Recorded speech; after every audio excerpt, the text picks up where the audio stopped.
Hello everyone, very very good evening. कैसे हैं आप सभी लोग? आई होप कि आप सभी लोग बहुत ही मस्त और बेहतरीन और शानदार होंगे। जैसा कि मैं डेली आप सभी लोगों के लिए शाम को उत्तर प्रदेश पुलिस री एग्ज़ाम जितने बच्चे देने वाले हैं जीके और जीएस के प्रीवियस ईयर क्वेश्चन शानदार और बेहतरीन तरीके से लेके आता हूं, जितने यूपी पुलिस में पूछे गए हैं या यूपी एसआई में पूछे गए हैं या यूपीपी ऑपरेटर में पूछे गए हैं। बहुत बेहतरीन और शानदार रहता है। डेली 25 क्वेश्चन लेके आता हूं। जो बच्चे नए हैं चैनल को जरूर ज्वाइन कर लीजिएगा। चलिए शुरू करते हैं आज के दिन का सबसे पहला क्वेश्चन। देखिए, सबसे पहला क्वेश्चन आप लोगों के स्क्रीन पर आ चुका है। एक बार आप लोग भी अपने मन में आंसर को सोचा करिए कि कितना जो है कि इसका आंसर क्या होगा। लास्ट में कितने क्वेश्चन आप लोग सही किए ये भी आप लोगों को कमेंट बॉक्स में कमेंट करके जरूर बताना है। तो चलिए शुरू करेंगे। सबसे पहला क्वेश्चन देखिए आपसे क्या कह रहा है कि किस साल में भारतीय इंपीरियल पुलिस को भारतीय पुलिस सेवा यानी आईपीएस के द्वारा बदल दिया गया था। बड़ा बढ़िया क्वेश्चन है।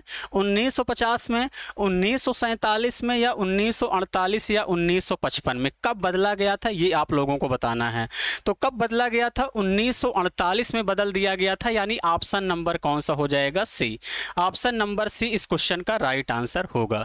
चलिए आगे बढ़ेंगे अगले क्वेश्चन की तरफ। क्वेश्चन नंबर सेकंड देखिए, क्वेश्चन नंबर सेकंड आपसे क्या कह रहा है? क्वेश्चन कह रहा है भारत का पहला साइबर पुलिस स्टेशन स्थापित कहां किया गया था ये आपसे पूछा गया है। कोच्चि में, नई दिल्ली में, बेंगलुरु में या चेन्नई में। तो आपको बताना है कि भारत का पहला साइबर पुलिस स्टेशन कहां पे स्थापित किया गया था। तो कहां पे किया गया था? ये बेंगलुरु में किया गया था, यानी ऑप्शन नंबर सी क्या हो जाएगा? इस क्वेश्चन का राइट आंसर होगा। चलिए आगे बढ़ेंगे अगले क्वेश्चन की तरफ। क्वेश्चन नंबर थर्ड देखिए, क्वेश्चन नंबर थर्ड आपसे कह रहा है पुलिस महानिरीक्षक की रैंक के अधिकारी के नेतृत्व में उत्तर प्रदेश को पुलिस जोनों में बांटा गया है। इन जोनों की संख्या कितनी है ये आप सभी लोगों से पूछा गया है कि उन जोनों की संख्या कितनी है। तो कितनी है ये आपको बताना है। 73 है, 8 है, 18 है या 75 है। तो कितनी हो जाएगी? इसका आंसर क्या हो जाएगा? 18, यानी ऑप्शन नंबर सी क्या होगा? इस क्वेश्चन का राइट आंसर होगा। क्लियर है? चलिए आगे बढ़ेंगे अगले क्वेश्चन की तरफ। क्वेश्चन नंबर आपसे क्या कह रहा है? क्वेश्चन नंबर 4 देखिए, क्वेश्चन नंबर 4 आपसे कह रहा है उत्तर प्रदेश रेलवे पुलिस में कुल कितने अनुभाग हैं। यह भी क्वेश्चन बड़ा इंपॉर्टेंट है। उत्तर प्रदेश रेलवे पुलिस में कुल कितने अनुभाग हैं? 6 हैं, 7 हैं, 4 है या 5 है। ये आप सभी लोगों को बताना है। तो कितने हैं? इसका आंसर क्या हो जाएगा? यानी 6 है। ऑप्शन नंबर ए ही क्या होगा? इस क्वेश्चन का राइट आंसर होगा। चलिए आगे बढ़ेंगे अगले क्वेश्चन की तरफ। क्वेश्चन नंबर 5 देखिए, क्वेश्चन नंबर 5 आपसे कह रहा है कि संयुक्त राष्ट्र द्वारा मानवाधिकार दिवस के रूप में मनाया जाता है, यानी जो संयुक्त राष्ट्र है वो मानवाधिकार दिवस के रूप में मनाया जाता है। कब मनाया जाता है? 16 जून को, 10 दिसंबर को, 11 जनवरी को या 5 सितंबर को। तो कब मनाया जाता है ये आप लोगों को बताना है। तो ये 10 दिसंबर को मनाया जाता है, यानी ऑप्शन नंबर कौन सा हो जाएगा? बी। ऑप्शन नंबर बी ही इस क्वेश्चन का करेक्ट आंसर होगा। चलिए आगे बढ़ेंगे अगले क्वेश्चन की तरफ। क्वेश्चन नंबर 6 देखिए, क्वेश्चन नंबर 6 आपसे क्या कह रहा है कि मानवाधिकारों की सार्वभौम घोषणा की जो है मसौदा समिति के अध्यक्ष कौन थे? जॉन पीटर्स हम्फ्रे थे या एलोनोर जो है रोसवेल्ट थे या बीके मेनन थे या विंस्टन चर्चिल थे। तो आप लोगों को बताना है कि इसका आंसर क्या होगा। ठीक है, यही आप लोगों को बताना है। तो इसका आंसर आप लोगों का क्या हो जाएगा? 6 में बी, यानी एलेनोर जो है रोसवेल्ट इस क्वेश्चन का करेक्ट आंसर होगा। कौन सा हो जाएगा? ऑप्शन नंबर बी ही इस क्वेश्चन का राइट आंसर होगा। चलिए आगे बढ़ेंगे अगले क्वेश्चन की तरफ। क्वेश्चन नंबर 7 देखिए, क्वेश्चन नंबर 7 कह रहा है मानवाधिकारों की सार्वभौमिक घोषणा आपसे कह रहा है यूडीएचआर के अनुच्छेद 4 में कौन सा विवरण प्रस्तुत किया गया है ये आपसे पूछा गया है। गुलामी से स्वतंत्रता, शिक्षा का अधिकार, निजी संपत्ति का अधिकार या विवाह एवं परिवार का अधिकार। ये आप सभी लोगों से पूछा गया है कि किसका विवरण प्रस्तुत किया गया है। तो इसका आंसर क्या हो जाएगा? ऑप्शन नंबर ए, यानी गुलामी से स्वतंत्रता का जो है विवरण प्रस्तुत किया गया है। क्लियर हो गई बातें? चलिए आगे बढ़ेंगे अगले क्वेश्चन की तरफ। देखिए क्वेश्चन नंबर 8 क्वेश्चन नंबर 8 आप सभी लोगों से क्या कह रहा है कि राष्ट्रीय मानवाधिकार आयोग आयोग भारत में कब स्थापित हुआ था, ये भी बड़ा बढ़िया क्वेश्चन है। कब स्थापित हुआ था ये आप लोगों को बताना है। तो 10 दिसंबर 1948 को हुआ था, या 5 सितंबर 1995 को हुआ था, ये 12 अक्टूबर 1993 को, या 15 अगस्त 1950 को। कब हुआ था ये आप सभी लोगों को बताना है। तो कब हुआ था? 12 अक्टूबर 1993, यानी ऑप्शन नंबर सी क्या होगा, इस क्वेश्चन का करेक्ट आंसर होगा। क्लियर है? चलिए आगे बढ़ेंगे अगले क्वेश्चन की तरफ। क्वेश्चन नंबर 9, देखिए क्वेश्चन नंबर 9 कह रहा है राज्य मानवाधिकार आयोग का अध्यक्ष कौन होता है। ये आप सभी लोगों से पूछा गया है। सेवानिवृत्त सिविल सेवक, राष्ट्रपति द्वारा मनोनीत, उच्च न्यायालय का सेवानिवृत्त मुख्य न्यायाधीश, या राज्यपाल द्वारा मनोनीत। तो आपको बताना है राज्य मानवाधिकार आयोग का अध्यक्ष कौन होता है। तो कौन होता है ये बताना है, उच्च न्यायालय का सेवानिवृत्त मुख्य न्यायाधीश, यानी ऑप्शन नंबर सी क्या होगा, इस क्वेश्चन का राइट आंसर होगा। क्लियर है? चलिए आगे बढ़ेंगे अगले क्वेश्चन की तरफ। क्वेश्चन नंबर 10, क्वेश्चन नंबर 10 कह रहा है मानवाधिकारों का प्रथम सम्मेलन किस देश में आयोजित किया गया था, ये आप लोगों से पूछा गया है। वियना में, तेहरान में, वाशिंगटन डीसी में, या बगदाद में। तो कब किया गया था ये आप सभी लोगों को बताना है। तो इसका आंसर क्या हो जाएगा आपका, तेहरान में, यानी ऑप्शन नंबर बी ही इस क्वेश्चन का राइट आंसर होगा। क्लियर है? चलिए आगे बढ़ेंगे अगले क्वेश्चन की तरफ। क्वेश्चन नंबर 11, देखिए क्वेश्चन नंबर 11 आपसे क्या कह रहा है, ये भी सवाल बहुत ही बेहतरीन और शानदार क्वेश्चन है। देखिए क्वेश्चन आपसे क्या कह रहा है, कह रहा राष्ट्रीय मानवाधिकार आयोग का अध्यक्ष कौन होता है। कौन होता है? उच्चतम न्यायालय का पूर्व मुख्य न्यायाधीश होता है, या उच्च न्यायालय का मुख्य न्यायाधीश होता है, या उच्चतम न्यायालय का न्यायाधीश होता है, या प्रधानमंत्री होता है। तो कौन होता है ये आप सभी लोगों से पूछा गया है। तो ये कौन होता है फ्रेंड्स, उच्चतम न्यायालय का पूर्व मुख्य न्यायाधीश होता है, इस बात का ध्यान देना। क्लियर है? चलिए आगे बढ़ेंगे अगले क्वेश्चन की तरफ। क्वेश्चन नंबर 12, देखिए क्वेश्चन नंबर 12 आपसे क्या कह रहा है, ये भी सवाल बड़ा बढ़िया है। उत्तर प्रदेश मानवाधिकार आयोग की स्थापना कब हुई थी? 7 अक्टूबर 2002, 20 अक्टूबर 2005, 10 दिसंबर 1948, या 12 अक्टूबर 1993। तो यानी उत्तर प्रदेश मानवाधिकार आयोग की स्थापना कब हुई थी ये आप लोगों को बताना है। तो ये 12 अक्टूबर 1993 में इसकी स्थापना हुई थी, यानी ऑप्शन नंबर डी इस क्वेश्चन का राइट आंसर होगा। चलिए आगे बढ़ेंगे अगले क्वेश्चन की तरफ। क्वेश्चन नंबर 13, देखिए क्वेश्चन नंबर 13 कह रहा है मानव अधिकारों की सार्वभौमिक घोषणा आपसे कह रहा है यूडीएचआर के अनुसार कौन सा अनुच्छेद सही नहीं है। अनुच्छेद 16 विवाह एवं परिवार का अधिकार, अनुच्छेद 17 निजी संपत्ति का अधिकार, अनुच्छेद 26 शिक्षा का अधिकार, अनुच्छेद 4 शोषण के विरुद्ध अधिकार। तो ये आपको बताना है कौन सा अनुच्छेद सही नहीं है। देखना कितने बच्चे बता पाते हैं। अनुच्छेद 4 शोषण के विरुद्ध अधिकार, आर्टिकल नंबर 4, ये आपका गलत है, इस बात का ध्यान देना। क्लियर है? किसमें है कमेंट बॉक्स में कमेंट करके बताइएगा। बड़ा ही सिंपल क्वेश्चन है।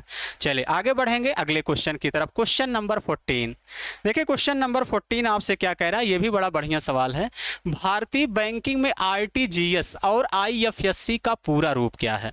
कभी कभी फुल फॉर्म पूछा जाता है, यानी remittance to guided settlement, internal financial system call, या remittance to guided settlement, international financial system call, या real time gross settlement, Indian financial system code, या इनमें से कोई नहीं। तो आरटीजीएस और आईएफएससी का पूरा रूप क्या हो जाएगा? रियल टाइम ग्रास सेटलमेंट और इंडियन फाइनेंशियल सिस्टम कोड। इस क्वेश्चन का करेक्ट आंसर होगा ऑप्शन नंबर सी। क्लियर है? चलिए आगे बढ़ेंगे अगले क्वेश्चन की तरफ। क्वेश्चन नंबर 15, देखिए क्वेश्चन नंबर 15 आपसे कह रहा है भारत में प्रत्यक्ष विदेशी निवेश एफडीआई के माध्यम से कह रहा है निजी क्षेत्र के निवेश की अनुमति किसमें है, ये आप लोगों से पूछा गया है। परमाणु ऊर्जा, रेलवे परिचालन, या नागरिक उड्डयन, या ऑनलाइन लॉटरी व्यापार। तो इस क्वेश्चन का आंसर क्या होगा ये आप सभी लोगों को बताना है। तो इसका आंसर क्या हो जाएगा? नागरिक उड्डयन, यानी नागरिक उड्डयन ही इस क्वेश्चन का राइट आंसर होगा। चलिए आगे बढ़ेंगे अगले क्वेश्चन की तरफ। क्वेश्चन नंबर 16, देखिए क्वेश्चन नंबर 16 आपसे कह रहा है मौद्रिक नीति समिति एमपीसी के पदेन अध्यक्ष कौन है? भारतीय रिजर्व बैंक के गवर्नर हैं, या राष्ट्रपति हैं, या वित्त मंत्री हैं, या प्रधानमंत्री हैं? तो कौन है ये आप सभी लोगों को बताना है। मौद्रिक नीति समिति के जो है पदेन अध्यक्ष कौन है, तो कौन है ये आप लोगों को बताना है। तो ए ऑप्शन, भारतीय रिजर्व बैंक के गवर्नर होते हैं। ऑप्शन नंबर ए इस क्वेश्चन का राइट आंसर होगा।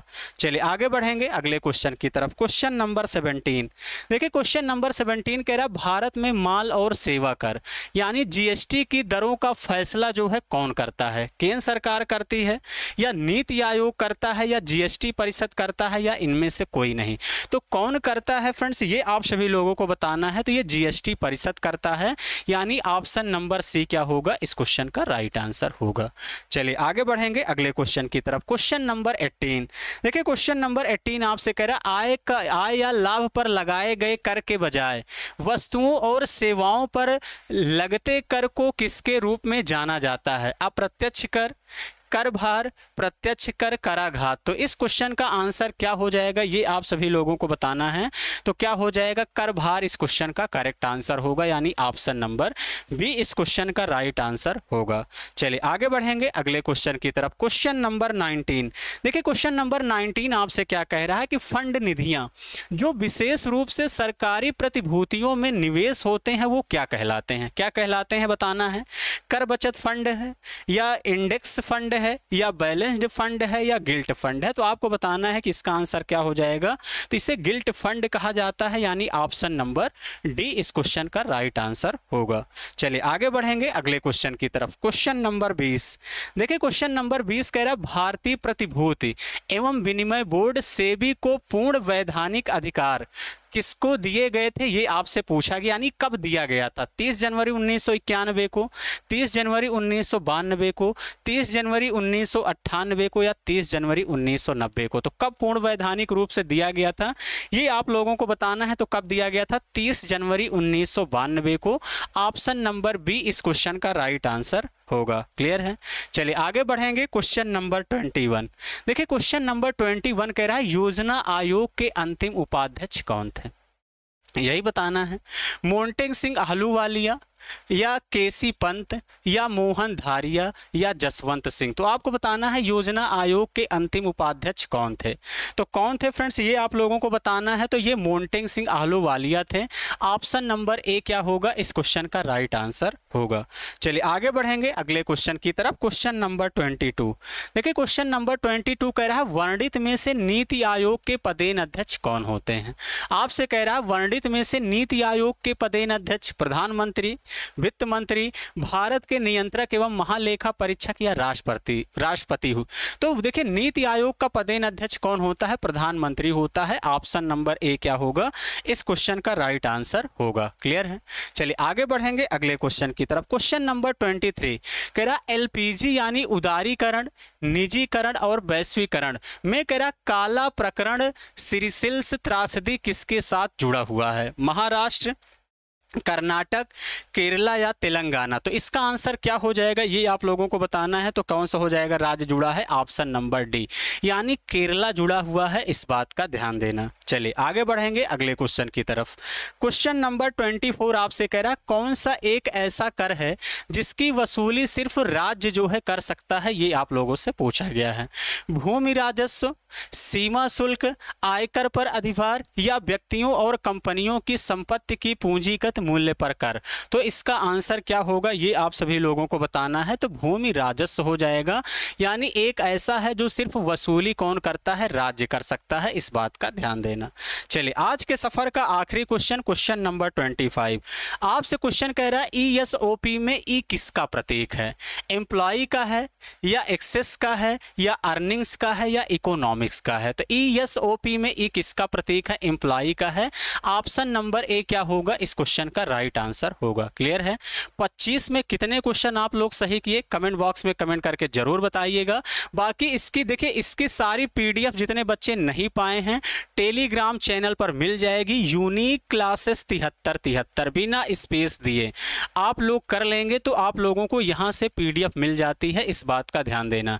बाकी जो बच्चे नए हैं बता दूं सुबह 9 बजे मैं आप लोगों के लिए बेहतरीन और शानदार तरीके से जितने बच्चे यूपीपी का री एग्जाम देने वाले हैं या आरपीएफ कांस्टेबल एसआई या एसएससी जीडी देने वाले हैं, लाइव क्लास मैथ और रीजनिंग की चलती है। हालांकि कल सुबह 9 बजे नहीं चल पाएगी, शाम को 5 बजे चलेगी। क्लियर है? तो बेहतरीन और शानदार तरीके से पढ़ते रहिए। जो बच्चे नए हैं चैनल को जरूर सब्सक्राइब कर लीजिए। बेहतरीन और शानदार तरीके से मैं चीज़ें आप लोगों के लिए यहाँ पे लेके आता हूँ। तो चलिए आज का सेशन हम लोग इतना ही रखेंगे। Thank you, all the best.